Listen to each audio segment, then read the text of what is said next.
Today video now because a person asked me whether criminals too they use Bitcoin. I say make a yarn about her. My crypto people, I hail you now. You don't know me the greet you. Now BitFST and BitMama bring this program. The best exchange place where you feel buy, trade and sell cryptocurrencies.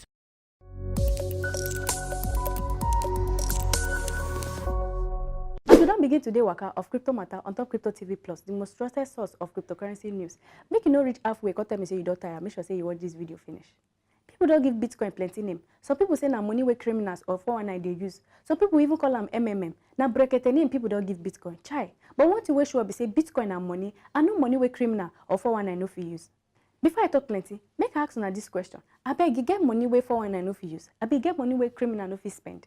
Every transaction for Bitcoin dey transparent. Now it makes some people no one use them because say they get skeleton for their cupboard. But with Bitcoin, everything way they do now the whole world fi see am.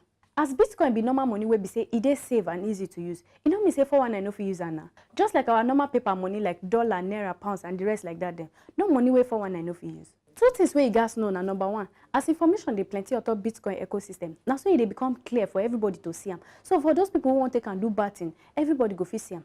Number two be say for every financial system, risks dey yakpa. How we for do now? But the thing wey Bitcoin wan solve na how this risks go take reduce. As it be say good and bad people they use internet, now so that they use Bitcoin too. But make an accurate this military advice. The advice be say make you shine your eye well. If you shine your eye well, then no lele, nothing do you. You no go be victim. Now here I won't jam my door. I go open up for my next video. Remember to knock that like button if you never like them. Subscribe for our YouTube channel if you never subscribe. To find us for social media now Crypto TV Plus. If you send a mail you want send off, send them to info@cryptotvplus.com. This is na crypto matter on top Crypto TV Plus. My name na ETHEREUM. Now BitFST and BitMama bring this program. The best exchange place where you feel buy, trade and sell cryptocurrencies.